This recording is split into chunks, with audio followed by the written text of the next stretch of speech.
लेकिन बिरहा में भाव लगल चला है एक ओर से घटोत्कच रणभूमि में कोई नहीं है, केवल घटोत्कच चला है, सीधे पहाड़ नियन छाती लेकर के चला है। लगे कि हिमाचल पर्वत उसके सामने कौरवों के सेना के सामने आ रहा है। कैसे भाव लगे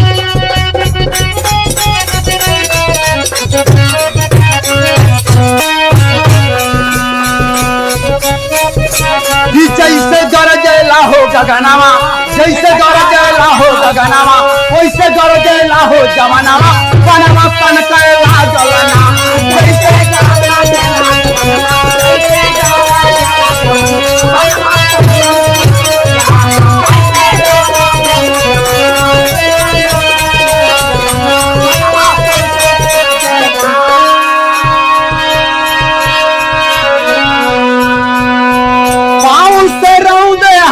से माले सेना लगल पराए, अरे सेना लगल पराए, दुर्योधन लगल घबराए, हाहाकार मचा धरती पर, दुर्योधन लगल घबराए।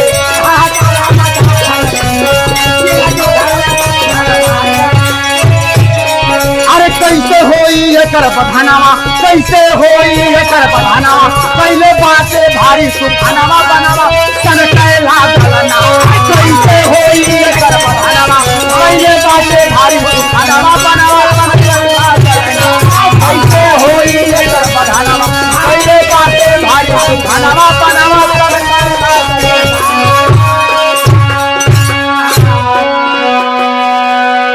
ए बाबू इतना प्रश्न कर देलस, कर्ण के पास हाथ जोड़ करके बोला है दुर्योधन, अब बाबू के नाम मरब तो मरे वाला नहीं खे। कर्ण बोला कि मैं एक बाण रखा हूँ, वो बाण से मैं मार नहीं सकता हूँ क्योंकि मैं बाण रखा हूँ अर्जुन के लिए। कलश के जब हम ही नहीं रह अर्जुन के कहिया मरब तू, हम ही मर जाइए, हम ही के मार गली। तब हुआ का मास्टर साहब तेरी में भाव लगल,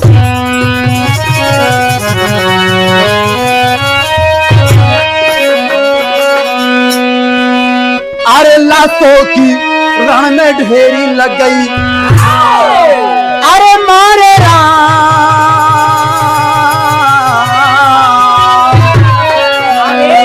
अरे लाशों की रण में ढेरी लग गई, राजा वीर घटोत्कच खैर नहीं है तेरी तेरी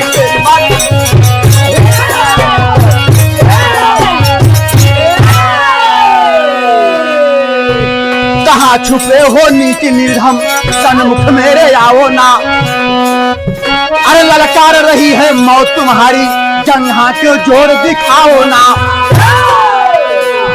अरे संसार देखेगा युद्ध हमारा, संसार देखेगा युद्ध हमारा,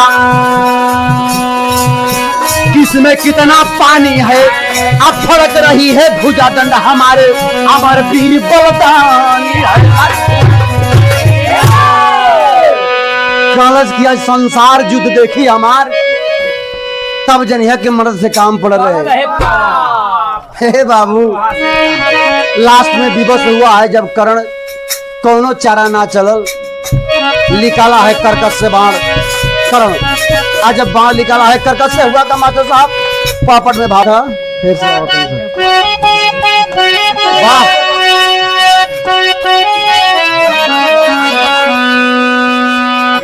अरे झूलन अरे जहजिया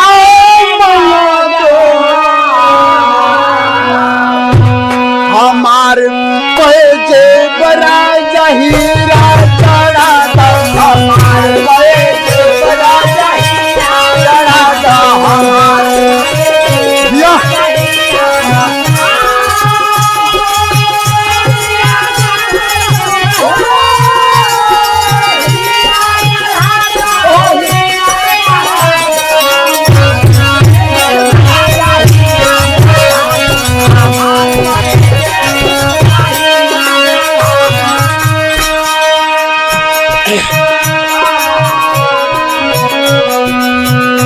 तक गीत रहा।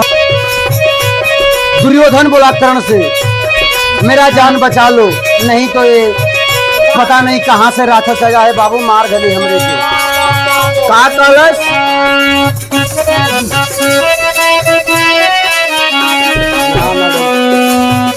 अरे मित्र वरे तो मित्र के अरे धर्म निभावा, खड़ा बा मुदई अमोघ बनमा चलावा, खड़ा बा मुदई अमोघ बनमा चलावा, खड़ा बा मुदई अमोघ बनमा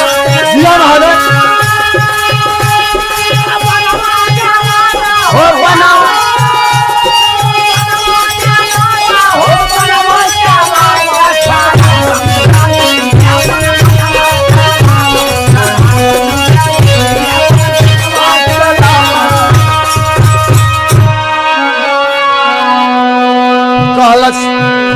कि नाही तो हमके उते ही मुआई, आके करे बल पर बोल कर लड़ाई, के करे बल पर बोल कर लड़ाई, के करे बल पर बोल कर लड़ाई।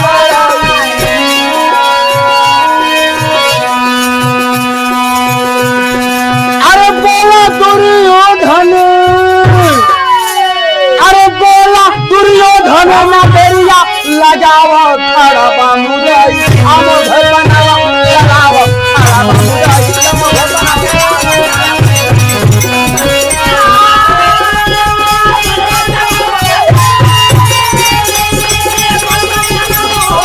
चलावा, खड़ा बा मुदई अमोघ बनावा चलावा, खड़ा बा मुदई अमोघ बनावा चलावा।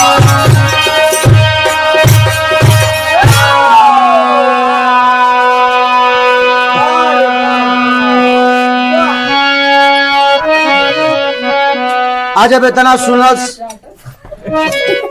कलश की नहीं, कर्ण बोला कि नहीं मित्र, मैं तेरा नून नमक खाया हूँ, पहले मैं मरूंगा उसके बाद तुम मरना होगा तुम्हें।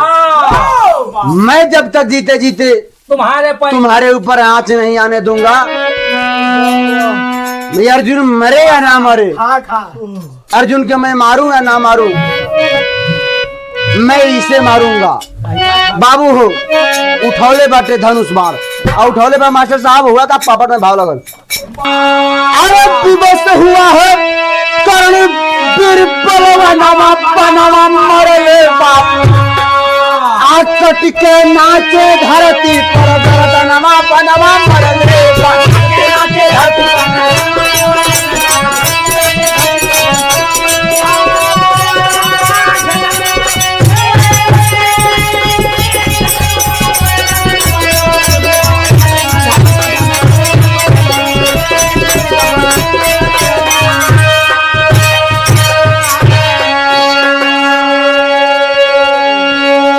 बाबू कर्ण जब बाण मरलस, कट के धरती पर गर्दन नाचे लागल हो। आज जब नाचे लागल तब हुआ का, मगन हुआ है दुष्ट दुर्योधन, कर्ण सोच में डूबल हो, के करे बल पर जंग लड़ब हम, अंतिम आशीर्वाद बूझल हो।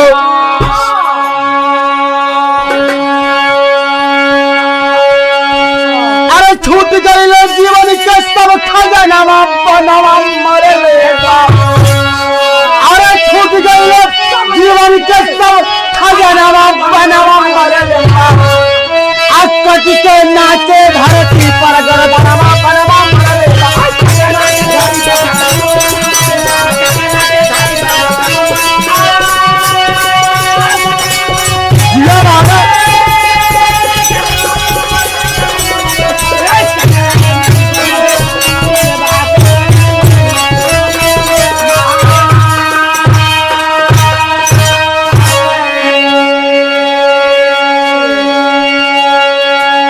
कर्ण सोच रहा है अंतिम दीप और एक ऐसा वीर गया है धरती पर से कि ये सब वीर कभी आने वाला नहीं था, युगों युग बीत जाएगी, ऐसे वीर कभी पैदा नहीं होंगे।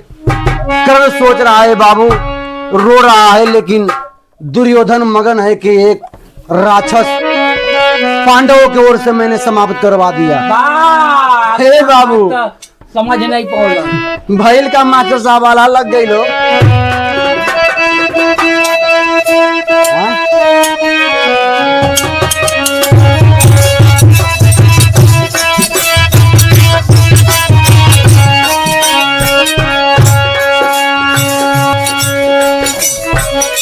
घटोत्कच के मुड़ी लेकर के सब रो रहल बाटे, पांचों भाई रोत हुआ, माई बाबू रोत हुआ बाबू, लेकिन किस भगवान कहना की जायदा कि जे आल बाबू जइबे करी,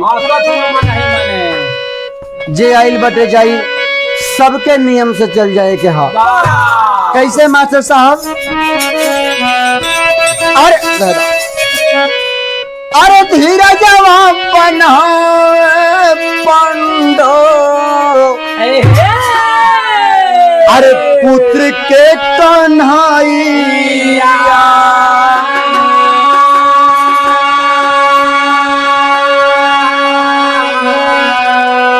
कर्ण और अर्जुन में छीड़ल घमासान,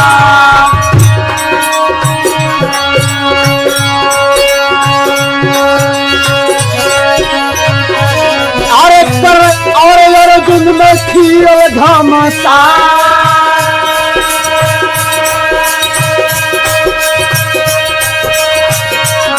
हमारे को ध्यान जा, कोई का बिगाड़ी होकर बोला दुनिया में,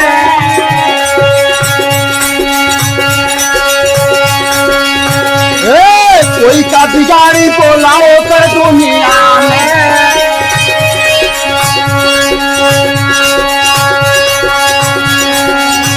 अरे रसिया के दे करे हाके हो घनश्याम,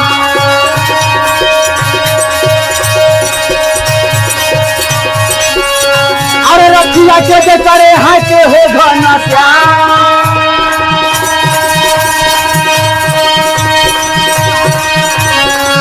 अरे हौद लेके रखा वापस बैठे बजरंगी,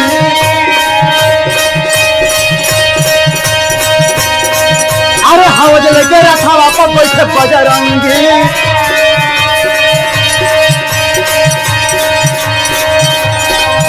अरे पूरा हो दिलावा के आज इनका काम, हनी हनी बनावा मारे हो बिना यार दोनों,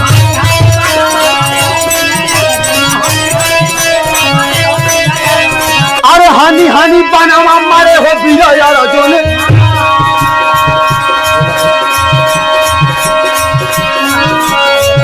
अरे तो हके सिखौले बारे गुरु परशुराम,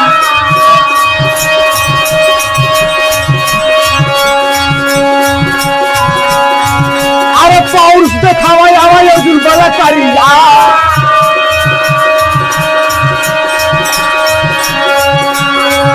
अरे पौरुष देखावा आवा अर्जुन बला करिया,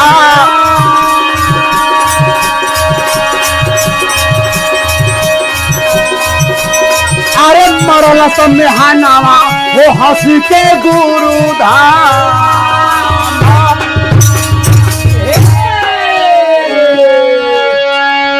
ए बाबू जब लड़ाई छिड़ल अर्जुन में और जब कर्ण में लड़ाई छिड़ल, ए बाबू लड़ते लड़ते कर्ण के पास तब कौन चीज रहा नहीं गल बाबू, लेकिन अभी भी कर्ण के पास इतना शक्ति रहल कि जब कर्ण बाण मारे तब 3 पग अर्जुन हटा, अर्जुन के रथ हटे, और जब कर्ण मारे और अर्जुन मारा तो 100 कदम पीछे कन्हैया बैठे रहलन अर्जुन के रथ पर, कहलन की बारे कर्ण बा, सच में तुम वीर हो, सच में तुम बलशाली हो। अर्जुन कहलन की बारे मोहन खात हुआ हमार गावत हुआ पांडवों के कौरवों के, हम मारते हैं तो 100 कदम हटा था पीछे, नहीं देहला हमरे के कबो तो सावसी ना देता हुआ, वो मरल 3 डेग पीछे हट गई, नहीं तो बड़का वो वीर हो गया। तीनों लोग लेके बैठल माना तो खाना के अरे अर्जुन खुला मत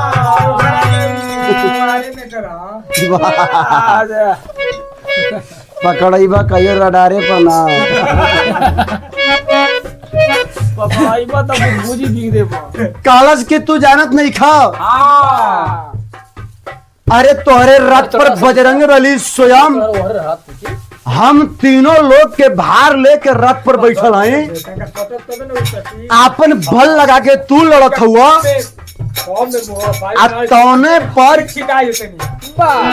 तौने पर 3 कदम वो हटा दे था ओकरे के कम समझत हुआ आ ओकरे पक्के है स्वयं अकेल है वो अकेल है। तू 100 कदम हटावत हुआ तो हम बड़का भी हैं आ तू फूल लेके बैठल हुआ तौने पर 3 कदम हटावत था। सुना अभी भी तुमसे बड़ा बलाई बली है करण। का कलन मास्टर साहब, का कलन हो मास्टर साहब? आओ खड़ी में पहिया फंस गई बाटे। गैयन वाला शराब लगल, कोई बतावेला कि गुरु परशुराम वाला शराब रहल। उहे पहिया निकाले बचे कर्ण विवश होकर के धरती पर उतरा है, धनुष बाण रख दिया। इतने पर कृष्ण भगवान कर्ण किया दिन मारो मारो इसको, अगर नहीं मारोगे तो धनुष बाण यदि कर्ण के हाथ में रहेगा तो अर्जुन मर जाओगे, लेकिन कर्ण मारने वाला नहीं है तुमसे। कलश की निहत्थे पर मैं बाण नहीं चलाऊंगा। कलश की निहत्था वो दिन याद करो, अभिमन्यु के चक्रव्यूह में तुम्हें घेर करके पूरे मराठियों ने मारा। के खिलाफ तो उसी दिन हो गया, युद्ध का खिलाफ उसी दिन हुआ था। आज मत देखो ए बाबू, उतने पर जब हुआ है तब मारा है। अर्जुन मारने लगे जब बाण,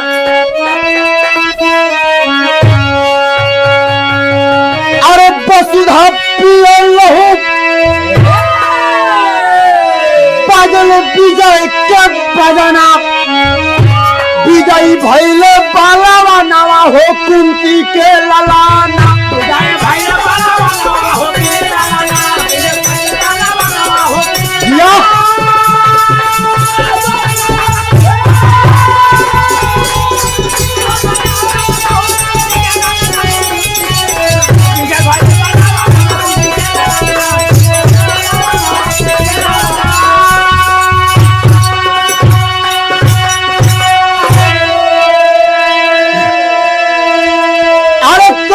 कैले अरे जो बढ़ाना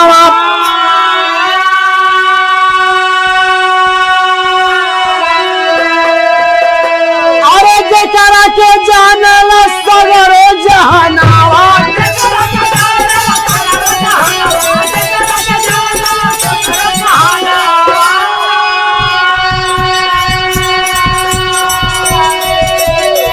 रण में बिगुल पायल, रण में बिगुल पायल, विजय कब बजाना तब विजयी भैले बालावा नावा हो कुंती के लला।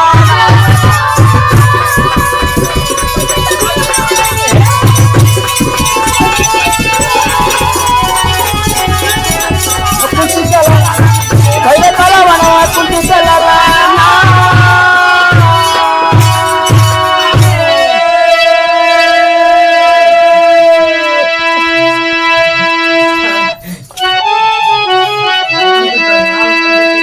के बिजुल बजल,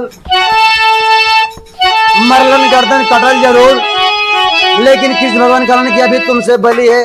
जा करके ना विश्वास भइल अर्जुन के तो जाके दान मंगलन, ब्राह्मण के भेष बना करके कर्ण मरा हुआ व्यक्ति जा करके अपने बलबूते पर धनुष उठाया और धनुष उठा करके अब पत्थर उठा करके अपना दांत तोड़ा और बोले मनमोहन की से धो करके 2 जूठा दांत मैं स्वीकार नहीं करूंगा।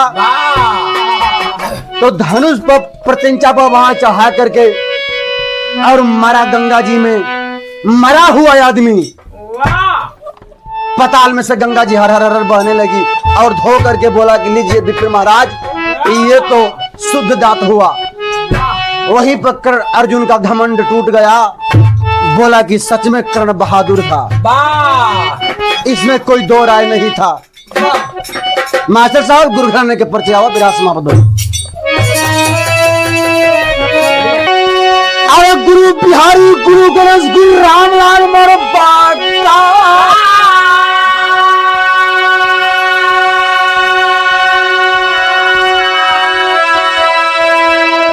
स्वर्ग बसे चंद्रिका कवि विजय का बजे पताका हो